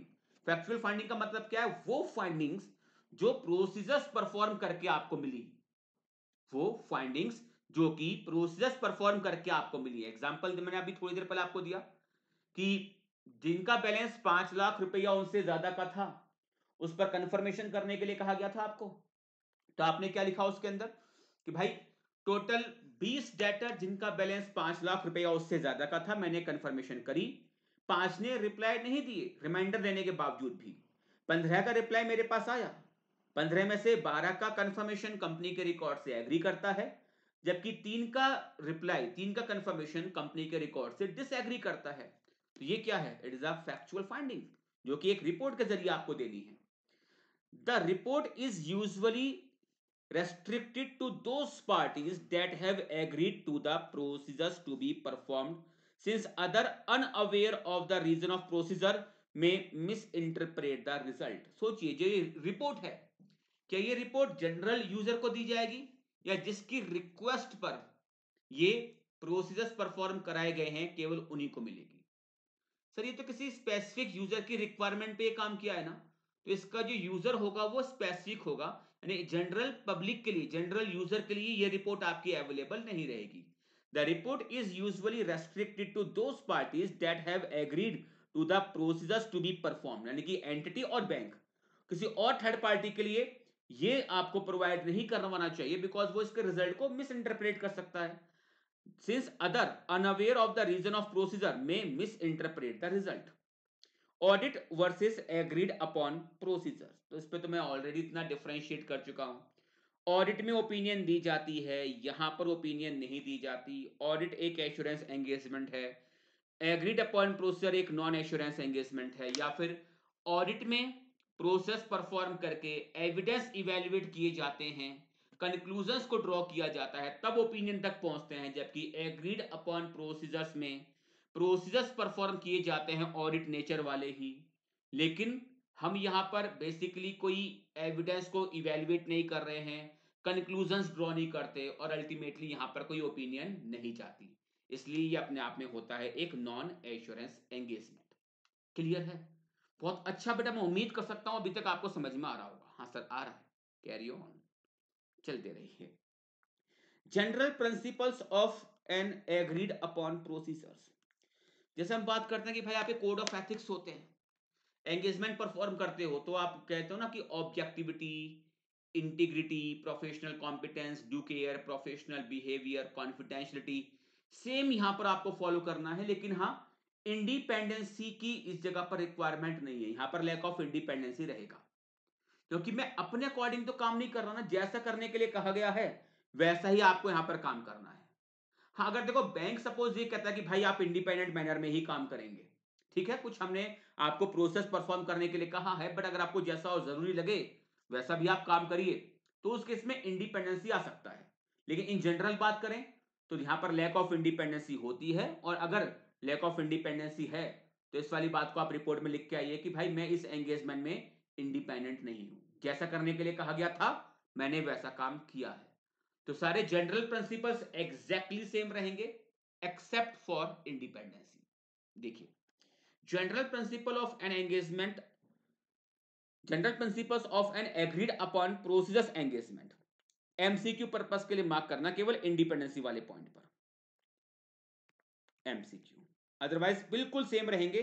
जैसा और एंगेजमेंट में आपका चलता है कि मुझे ऑब्जेक्टिविटी अनबाइस्ड मैनर में काम करना है, integrity that is sincerity honesty straight forward, professional competence and due care, professional conduct that is professional behaviour, confidentiality client की बातों को किसी और के साथ शेयर नहीं करेंगे, टेक्निकल स्टैंडर्ड एसआरएस 4400 कि ठीक है जो स्टैंडर्ड एप्लीकेबल है उसके अकॉर्डिंग काम करेंगे। But independence is not a requirement for agreed upon procedure engagement. However, the term or objective of the engagement may require auditor to comply with the independence requirement। जैसे मैंने example दिया, bank कह सकता है कि जैसा करने के लिए कह रहे हैं वैसा तो आपको काम करना ही है, पर उसके अलावा जैसा सर आपको लगे आप वैसा और काम कर सकते हो, आप इंडिपेंडेंट हो। Where the auditor is not independent, general बात करें तो मैं इंडिपेंडेंट नहीं होता, बस जैसा करने के लिए कहोगे मैं वैसा परफॉर्म कर दूंगा, बाकी आप जानिए आपका काम जाने। तो where the auditor is not independent, a statement to that effect should be made in the report of factual finding। इस वाली बात को आप रिपोर्ट में मेंशन करिए कि इस एंगेजमेंट को परफॉर्म करते हुए आप इंडिपेंडेंट नहीं थे। क्लियर? तो इंडिपेंडेंट वाले पॉइंट पर बस आप एमसीक्यू पर्पस के लिए मार्क कर लीजिए, या फिर कुछ हो सकता है छोटी मोटी कोई केस स्टडी शायद बना दे, अदरवाइज अभी तक जितना डिस्कस करा है वहां पर केवल एमसीक्यू टाइप का एक क्वेश्चन बन सकता है, डेस्क्रिप्टिव या केस स्टडी बेस्ड क्वेश्चन अभी तक के डिस्कशन में निकल के नहीं आया। Now defining the term of engagement, अब वही बातें कि तीन चीजें हम देखते हैं जैसा कि हम पिछले चैप्टर में भी लेके चल रहे थे। एंगेजमेंट को एक्सेप्ट कैसे किया जाए, दैट इज एंगेजमेंट को एक्सेप्ट करने के टाइम पर किन किन बातों का मुझे ध्यान रखना चाहिए, फिर एंगेजमेंट को परफॉर्म करना है तो इस बार मुझे कुछ खास प्लानिंग की रिक्वायरमेंट नहीं होगी, बिकॉज भाई जैसा करने के लिए कहा है करना तो वैसा ही है। तो जैसा आपको ऑडिट नेचर वाले प्रोसीजर्स परफॉर्म करने के लिए कहा गया वैसा मैं परफॉर्म कर दूंगा, और फाइनली फिर मैं फैक्चुअल फाइंडिंग की रिपोर्ट करूंगा। तो दो क्वेश्चन मेरे अकॉर्डिंग आपके इस स्टैंडर्ड पर सब्जेक्टिव पॉसिबल है, दो जगह पर, एक तो टर्म ऑफ एंगेजमेंट पर, first one is for term of engagement and the second one is form and content of factual finding report. जो इस एंगेजमेंट में आप फैक्चुअल फाइंडिंग के बेसिस पर रिपोर्टिंग करेंगे उस रिपोर्टिंग का एक फॉर्म एंड कंटेंट। तो defining the term of engagement, इसको आप 4 मार्क्स के लिए मार्क करिए। डेस्क्रिप्टिव क्वेश्चन, केस स्टडी नहीं लगेगा मेरे अकॉर्डिंग, इस स्टैंडर्ड पर ही case study based question possible नहीं है, क्वेश्चन स्ट्रेट फॉरवर्ड होगा। डेस्क्रिप्टिव क्वेश्चन, डेस्क्रिप्टिव क्या है देखिए, द ऑडिटर, मैंने पहले कहा था बेटा वैसे तो मैं ऑडिट नहीं कर रहा हूं, लेकिन यहां पर जो इस एंगेजमेंट को परफॉर्म कर रहा है उसके लिए टर्म यूज की गई है ऑडिटर, बिकॉज ऑडिट नेचर वाले ही प्रोसीजर मैं यहां पे परफॉर्म कर रहा हूं, लेकिन ऑडिट नहीं कर रहा। The auditor should ensure with responsibilities with representative not responsibilities, representative of entity, कौन, मैनेजमेंट या those charged with governance, ordinarily other specified parties who will receive the copies of report of factual finding, that there is a clear understanding regarding the agreed upon procedures या agreed procedures and the condition of the engagement, matters to be agreed include the following, यानी कि जैसे audit करने से पहले हम कुछ pre condition और फिर एक एंगेजमेंट लेटर के जरिए हम टर्म ऑफ एंगेजमेंट पर कॉमन अंडरस्टैंडिंग क्लियर करते हैं ना, तो ऐसे ही इस एंगेजमेंट को एक्सेप्ट करने से पहले एक एंगेजमेंट लेटर के जरिए टर्म ऑफ एंगेजमेंट पर क्लाइंट और अपने बीच में एक कॉमन अंडरस्टैंडिंग आपको स्टैब्लिश करनी है। तो कौन कौन से मैटर पर, कौन कौन से मैटर्स पर आपको ये अंडरस्टैंडिंग को स्टैब्लिश करना चाहिए, एक कॉमन अंडरस्टैंडिंग को स्टैब्लिश करना चाहिए थ्रू एन एंगेजमेंट लेटर। तो matters to be agreed include the following, ये पॉइंट्स वहां पे होने चाहिए। क्लियर बताऊंगा मैं वहां पर नेचर ऑफ एंगेजमेंट कि भाई एक नॉन एश्योरेंस एंगेजमेंट है, कोई ओपिनियन यहां पर एक्सप्रेस नहीं की जाएगी, including the fact no assurance will be express. ये वाली बात पहले ही क्लाइंट के साथ आप तय कर लेना।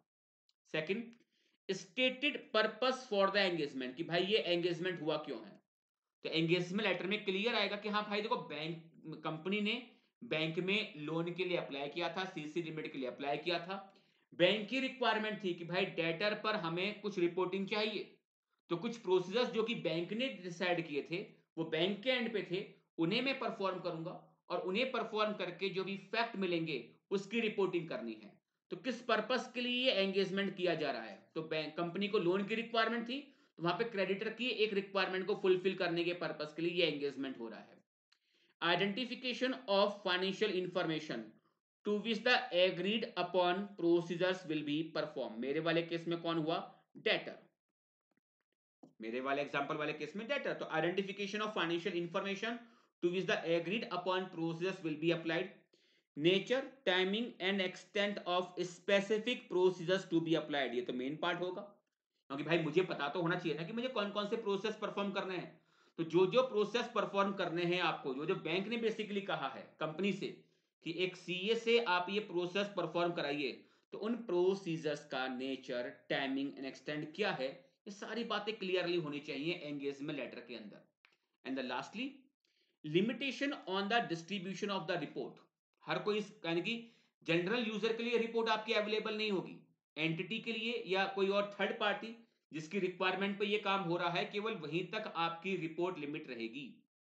तो limitation on distribution of the report of factual finding when such limitation would be in conflict with the legal requirement if any, the auditor would not accept the engagement। अगर आपको ऐसा लगता है कि कुछ कॉन्फ्लिक्ट है लीगल रिक्वायरमेंट से, अगर ऐसी लिमिटेशन है, तो उस केस में मैं इस एंगेजमेंट को फिर एक्सेप्टेंस दूंगा ही नहीं। वैसे कोई लीगल रिक्वायरमेंट है नहीं, बस इतना बता के आएंगे कि हाँ देखिए जो रिपोर्ट है ये केवल इसी यूजर के पर्पस के लिए, किसी और के लिए ये रिपोर्ट अप्रोप्रिएट नहीं हो सकती। इस वाली बात को क्लियरली आप एंगेजमेंट लेटर में आप बता के आएंगे। ये 5 पॉइंट है बच्चे, इंपॉर्टेंट मैंने मार्क करवा दिया है। अगर इस स्टैंडर्ड पे क्वेश्चन बनता है तो इन मैटर्स पे कौन कौन से मैटर हैं जो कि आपके एंगेजमेंट लेटर में आ जाने चाहिए, ताकि इस एंगेजमेंट को परफॉर्म करने से पहले इन मैटर्स पर मैं अपने और क्लाइंट के बीच में एक कॉमन अंडरस्टैंडिंग इन मैटर्स को लेकर स्टैब्लिश कर सकूं। तो एक तो एंगेजमेंट का आपको बताना है नेचर, क्लियर कहते हुए कि एश्योरेंस यहां पे नहीं दिया जाएगा। कुछ कीवर्ड्स उठा सकते हो आप, जैसे इसको एन मार्क करिए, इट इज फॉर नेचर। फिर पर्पस, पर्पस, फिर फाइनेंशियल इंफॉर्मेशन यानी आई कर सकते हो उसको आप, I for identification of financial information, तो I is for F I, I is for F I. तो नेचर आप बताइए एंगेजमेंट का, क्लियर कहते हो भाई एश्योरेंस यहां पे नहीं दिया जाएगा, किस पर्पस के लिए एंगेजमेंट हो रहा है। आइडेंटिफाई करेंगे फाइनेंशियल इंफॉर्मेशन को जिसके ऊपर ये प्रोसेस परफॉर्म होगा। फिर प्रोसेस कौन कौन से परफॉर्म होंगे, nature, timing and extent of procedures, nature, timing and extent of procedure, and the last one is limitation. तो ये तो बन गया आपका आईपीएल। तो NPI, nature, purpose, identification of financial information. I के साथ नीचे मैंने इसके चरणों में इसके थोड़े नीचे से आके एफ आई लिखा है, बिकॉज आइडेंटिफिकेशन करना है किसका, आपको फाइनेंशियल इंफॉर्मेशन का। फिर कौन कौन से प्रोसीजर्स आपको परफॉर्म करने हैं उसका nature, timing and extent and the limitation. NPIPL, NPIPL, ये 5 पॉइंट्स हैं जो कि बेटा आपका अगर क्वेश्चन एग्जाम में आ गया, ये 5 के 5 पॉइंट आप लिख के आइए। डेफिनेटली आप स्टैंडर्ड के रेफरेंस से बात करेंगे तो आराम से आप कंप्लीट स्कोर करके आएंगे, सब नंबर मिलेंगे बेटा, मिलेंगे। आप स्टैंडर्ड का कंटेंट लिख के तो आइए, जहां पर आप बना के लिख के आओगे तो देखो बना के लिख के आने के नंबर नहीं है, लैंग्वेज ऊपर नीचे हो सकती है, पॉइंट्स आपके ऊपर नीचे हो सकते हैं, ये एग्जैक्टली यही 5 पॉइंट आप लिख के आओगे, स्टैंडर्ड के रेफरेंस से आप बात करके आओगे, तो क्वेश्चन 5 नंबर का है। अगर 1 नंबर कसम खा के बैठा है एग्जामिनर की वे 1 नंबर काटना है तो बात अलग है, वरना पूरा स्कोर आप यहां पे करेंगे। प्लानिंग,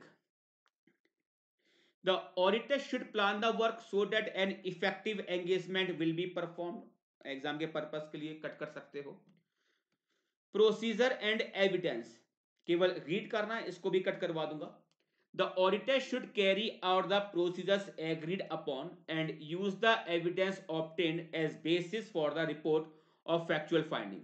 द प्रोसेस में इंक्लूड, क्या क्या नेचर के हो सकते हैं, इंक्वायरी करना, recomputation, confirmation, analytical procedure, inspection etcetera. मैंने क्या कहा, जैसा काम ऑडिट में करते हैं ना, ऑडिट नेचर के ही रहते हैं प्रोसीजर, बट फर्क इतना है कि वहां पर प्रोसेस परफॉर्म करके, ऑडिट में प्रोसेस परफॉर्म करके आप एविडेंस इवेलुएट करते हो, कंक्लूजन ड्रॉ करते हो, ओपिनियन देके आते हो। यहां पर ऐसा कुछ भी नहीं होता।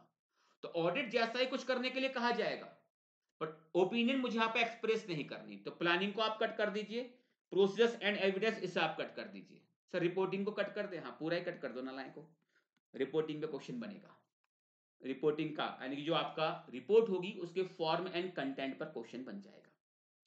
The report on an engagement, on an agreed upon procedures engagement needs to describe the purpose, किस पर्पस के लिए हुआ है, and the agreed upon procedures is in sufficient detail to enable the reader to understand the nature and extent of work performed. The report should also clearly mention that no audit or review has been performed, कि मैंने कोई audit कोई review perform नहीं किया है। Sir review engagement तो अभी आपने बताया नहीं ना, हाँ अभी नहीं बताया, अभी नहीं बताया। वैसे थोड़ा सा अगर जो आईसीआई का स्टडी मटेरियल है वो इसने करना क्या चाहिए था, जब ऑडिट का हमने स्टैंडर्ड्स खत्म किए थे आई थिंक चैप्टर नंबर 7 पे, उसके बाद चैप्टर नंबर 8 में भी हमने स्पेशल मैटर्स कवर किए थे, चैप्टर नंबर 9 पे इनको ना रिव्यू एंगेजमेंट लगाना चाहिए था। क्योंकि आप इस जगह पर वर्ड यूज कर लिया कि भाई मैं क्लियर कह रहा हूं रिपोर्ट में कोई ऑडिट नहीं है, कोई रिव्यू नहीं है, तो रिव्यू बेसिकली आपको पता होना चाहिए। लेकिन याद करना कि जब मैंने आपको ये फर्स्ट लेक्चर दिया था, बिल्कुल ऑडिट का जो हमारा बिल्कुल फर्स्ट लेक्चर था, तो मैंने ना वहां पर आपको चारों एंगेजमेंट पहले ब्रीफ किए थे। एक बार ऑडिट क्या होता है, रिव्यू क्या होता है, एश्योरेंस क्या होता है, रिलेटेड सर्विस क्या होता है। इनकेस अगर भूल चुके हो तो उस लेक्चर को आप फिर से आप देख सकते हो। वहां पे रिव्यू एंगेजमेंट के बाद थोड़ा सा मैंने डिफाइन किया था। रिव्यू क्या है, एक मोटा मोटा एग्जामिनेशन है, ओपिनियन तो होती है, यानी यहां पर ऑडिट के कंपैरिजन में कम काम होता है। रिव्यू में ऑडिट के कंपैरिजन में कम काम होता है, लेकिन हाँ एग्जामिन तो करता हूं, लेकिन ऑडिट जितना डिटेल में नहीं करता। लेकिन ओपिनियन तो आप वहां पर भी दे के आते हो, ओपिनियन तो आप वहां पर भी दे के आते हो। तो मैं क्लियर कह रहा हूं इस एंगेजमेंट के अंदर, assurance engagement, non assurance engagement के अंदर, दैट इज रिलेटेड सर्विस के अंदर, कि भाई देखो मैंने यहां पर कोई ऑडिट नहीं करी है, मैंने यहां पे कोई रिव्यू नहीं करा है। ये बताओ रिव्यू कौन करेगा? क्या मैं अपने काम का रिव्यू करूंगा? नहीं, काम किसी और ने करा है, काम किसी और ने करा है, उसके काम को जब हम चेक करते हैं that is called as review. लेकिन रिव्यू में ऑडिट जितना डिटेल एग्जामिनेशन नहीं होता, रिव्यू में एग्जामिनेशन होता है बट ऑडिट के कंपैरिजन में कम होता है, और वहां पर भी आप ओपिनियन दे के आते हो। जबकि इस एंगेजमेंट के अंदर आप कोई ओपिनियन दे के ही नहीं आ रहे। तो क्लियर बोल रहा हूं मैं, इस एंगेजमेंट के अंदर, रिलेटेड सर्विस एंगेजमेंट के अंदर, कि कोई ऑडिट नहीं है और कोई रिव्यू यहां पे परफॉर्म नहीं हुआ है। The report of factual finding should contain, इसको मार्क कर लेना आप यहां पर, इंपॉर्टेंट, इंपॉर्टेंट 5 मार्क्स के लिए। जो रिपोर्ट आपकी होगी फैक्चुअल फाइंडिंग पर, वो रिपोर्ट कैसी होनी चाहिए, उसका फॉर्म एंड कंटेंट की बात कर रहा है, form and content, form and content. देखिए ध्यान से, the report of factual finding should contain title, SA 700 थोड़ा दिमाग में रखोगे ना समझ में आएगा। वहां पर भी सबसे पहले हम क्या बोलते हैं, टाइटल। एग्जैक्टली है, एक टाइटल आप यूज करिए। टाइटल कोई फिक्स नहीं है, टाइटल कोई फिक्स नहीं है, लेकिन हाँ रिपोर्ट में आपका एक टाइटल होना चाहिए। SA 700 में टाइटल फिक्स हुआ करता था, इंडिपेंडेंट ऑडिटर्स रिपोर्ट। क्या वही टाइटल यूज कर लूं, इंडिपेंडेंट हूं ना, ऑडिट कर रहा हूं, नहीं कर रहे तो वो सेम टाइटल नहीं हो सकता। एक एप्रोप्रिएट टाइटल जो सही लगे वो आप यूज करिए, डिपेंडिंग अपॉन द एंगेजमेंट, कि आप किस नेचर के प्रोसेस परफॉर्म कर रहे हो। टाइटल, एड्रेसी, किसको आप एड्रेस करेंगे? तो जनरली जो अपॉइंटिंग अथॉरिटी होती है उसको हम एड्रेस करते हैं। मुझे किसने अपॉइंट करा है? कंपनी के मेंबर्स ने? नहीं, उसके किसी, हो सकता है बोर्ड ने मुझे अपॉइंट करा हो, to the board of director. तो जो आपको अपॉइंट कर रहा है उसको हम यहां पर एड्रेस करेंगे। क्या ये अपॉइंटमेंट एजीएम में मेंबर करेंगे ओआर पास करते हुए? नहीं, यहां पर कंपनी का मैनेजमेंट आपको अपॉइंट कर रहा होगा। जो भी आपको अपॉइंट कर रहा है उसको आप एड्रेस कर दीजिए। Identification of specific financial or non-financial information to which agreed upon procedures have been applied। जैसे मेरे वाले एग्जांपल वाले केस में डेटर कि कौन सी इंफॉर्मेशन के ऊपर आपको ये एग्रीड अपॉन प्रोसेस अप्लाई करने थे, किसके ऊपर आपने इनको अप्लाई किया था। A statement that the procedures performed were those agreed upon with the recipient। कि भाई मैंने अपनी मर्जी से इन प्रोसेस को डिसाइड नहीं किया, ये केवल वही है जो कोई परफॉर्म करने का मेरे और क्लाइंट के बीच में एक एग्रीमेंट था। एग्रीड अपॉन प्रोसीजर्स, जो प्रोसेस परफॉर्म करने के लिए मैं और क्लाइंट एग्री हुए हैं। तो मैं इंडिपेंडेंट थोड़ी हूं भाई, ठीक है, जैसा मुझे परफॉर्म करने के लिए कहा था वो परफॉर्म किया, तो ठीक है। आप टाइटल एड्रेस ही बताने के बाद ये बताइए किस इंफॉर्मेशन पे काम करना है, उस पर क्या काम करना है। Process performed were those agreed upon with the recipient. A statement that engagement was performed in accordance with SRS 4400। तो जब आप कोई ओपिनियन दे के आते हो ऑडिट वाले केस में, तो एक बेसिस फॉर ओपिनियन सेक्शन हुआ करता था ना, जहां पर आप बताते हो कि भाई आपने इस एंगेजमेंट को इन accordance with the standard on auditing perform किया है।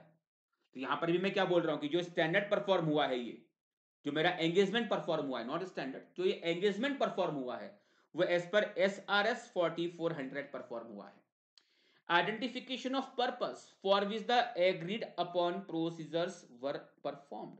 अगर एंगेजमेंट का निर्णय को ये याद कर सकते हो आप कि कौन कौन सी बातों पर कॉमन अंडरस्टैंडिंग आपको पहले से ही एग्री करनी चाहिए, तो NPIPL कोड दिया था ना, नेचर, पर्पस, फिर इंफॉर्मेशन, फिर कौन कौन से प्रोसेस परफॉर्म करना है, रिपोर्ट का डिस्ट्रीब्यूशन। तो आप देखो ध्यान से, यहां पर तो आ गया आई, इंफॉर्मेशन, ठीक है।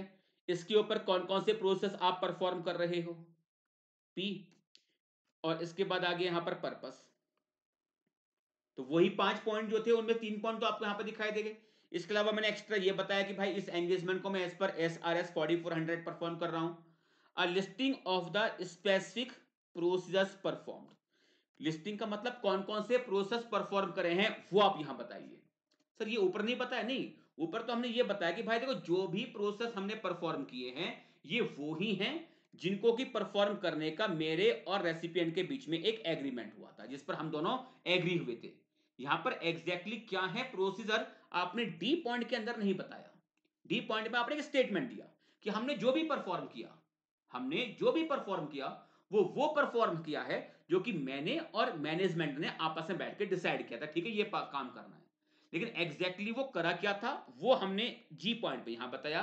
अ listing of the specific process perform. गलती से भी ना इस जगह पर ऑडिट वर्ड यूज मत कर लेना, बिकॉज कई बार क्या होता है ऑडिट प्रोसीजर ये वर्ड आपके माइंड में ना फिक्स होता है, जबकि यहां पर है procedure in the nature of audit. वो अपने आप में कंप्लीटली ऑडिट प्रोसीजर्स नहीं है।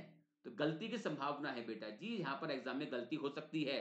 तो गलती से भी प्रोसीजर वर्ड से पहले ऑडिट वर्ड मत लिख देना, ऑडिट प्रोसीजर नंबर कट जाएंगे। A listing of the specific procedures perform.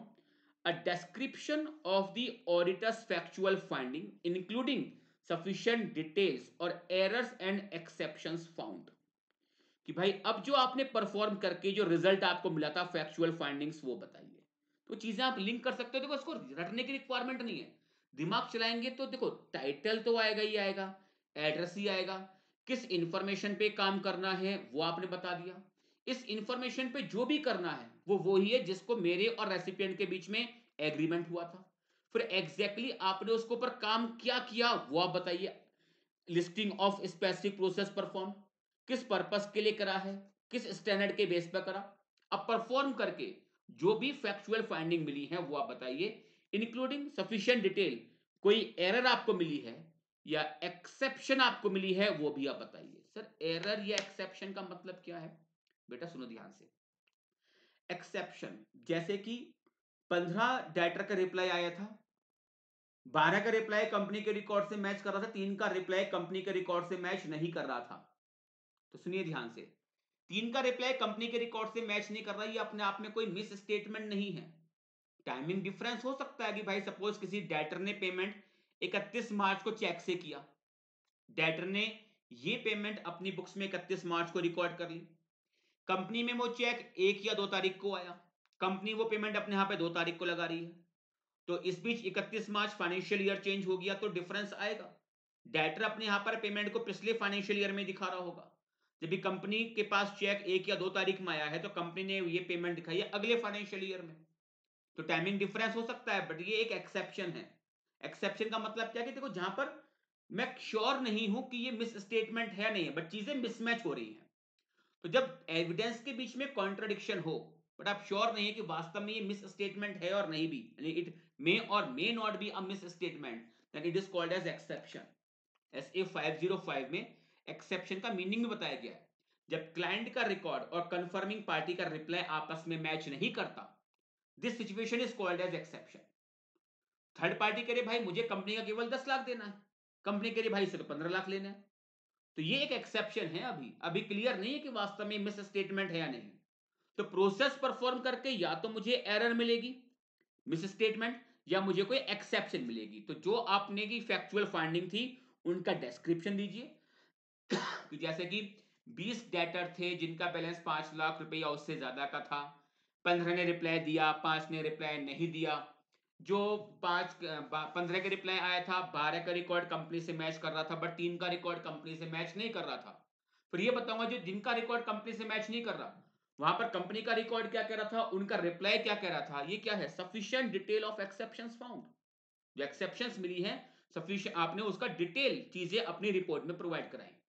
फिर से देखो एक बार, नेचर आपको सॉरी टाइटल आ गया, एड्रेस ही आ गया, इसके बाद जो हमने अभी ऊपर देखा था कि एंगेजमेंट को एक्सेप्ट करने से पहले किन किन चीजों को लेकर क्लाइंट और आपके बीच में कॉमन अंडरस्टैंडिंग आ जानी चाहिए, NPIPL, सेम वही पॉइंट लेकर आइए ना आप यहाँ पर आप देखिए ध्यान से, किस इंफॉर्मेशन पे काम करना है, डाटर पे काम करना है, डाटर पे भाई वही काम कर रहा हूं जिसको परफॉर्म करने के लिए मेरे और क्लाइंट के बीच में एग्रीमेंट हुआ है।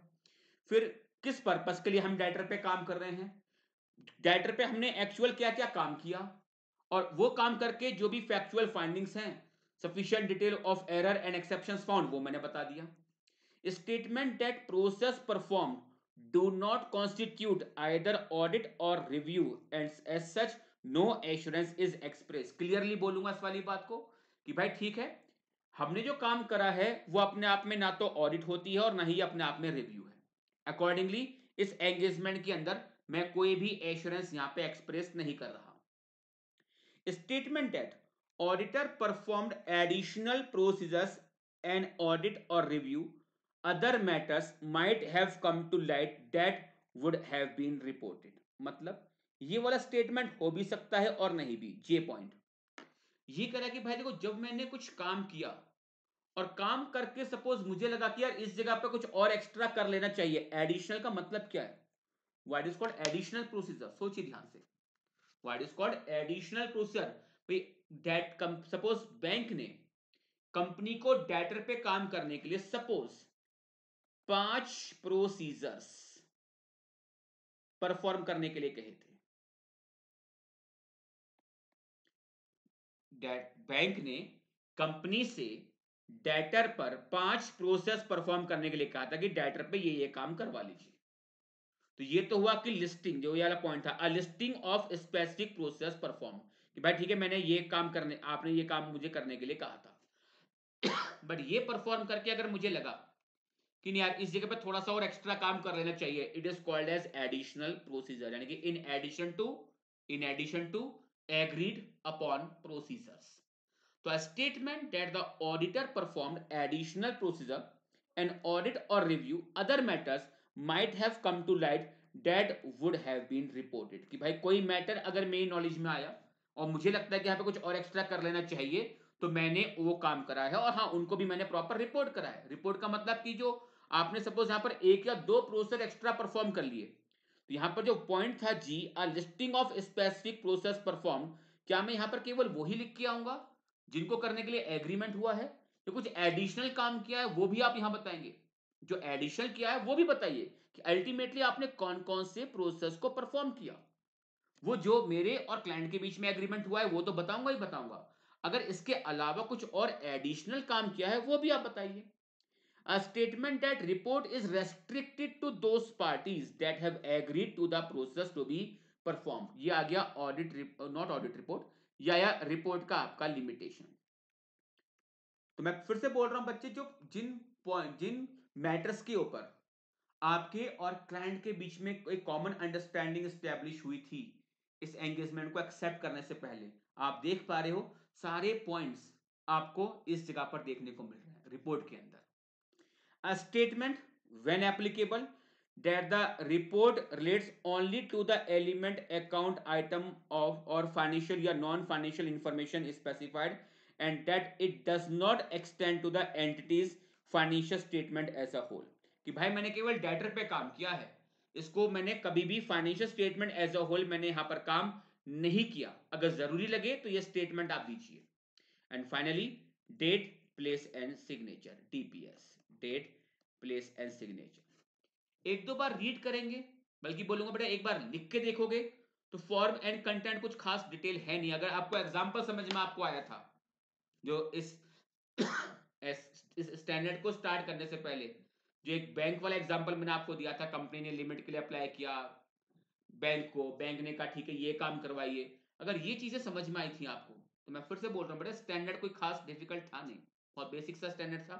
डॉक्यूमेंटेशन केवल एक बार रीड कर लेना, क्रॉस कर लेना। फिर the auditor should document matters which are important in providing evidence to support the report of factual finding and evidence that the engagement was carried out in accordance with this SRS and the terms of the engagement। क्योंकि कल को अगर आपके ऊपर लापरवाही का आरोप लगाया कि आपने काम ठीक तरीके से नहीं किया था, तो आपके पास अपने बात को साबित करने के लिए कि हाँ मैंने अपना जो काम किया था वो प्रॉपर तरीके से किया था, एज पर स्टैंडर्ड किया था, आपके पास एक प्रॉपर डॉक्यूमेंटेशन होना चाहिए। तो डॉक्यूमेंटेशन वाले पार्ट को आप कट कर सकते हो। अल्टीमेटली केवल दो ही क्वेश्चन हैं जो आपके इस स्टैंडर्ड के ऊपर पॉसिबल होगा। एक तो form and content of report, इसको तो बल्कि बोलना मोस्ट इंपोर्टेंट, ज्यादा चांस यहां पूछने के होंगे। और एक क्वेश्चन आपका बन सकता है कौन कौन से मैटर्स पर आपकी एक कॉमन अंडरस्टैंडिंग क्लाइंट के साथ स्टैब्लिश हो जानी चाहिए, NPIL. NPIL, matters to be agreed including the following, वो मैंने आपको मार्क करवाया हुआ था। इसके अलावा स्टैंडर्ड पे कोई और क्वेश्चन अगर पॉसिबल होगा तो वो केवल एमसीक्यू रेंज का ही पॉसिबल होगा। क्लियर? तो उम्मीद कर रहा हूं बच्चे ये एसआरएस 4400 आपको बहुत अच्छी तरह से आपको समझ में आया होगा।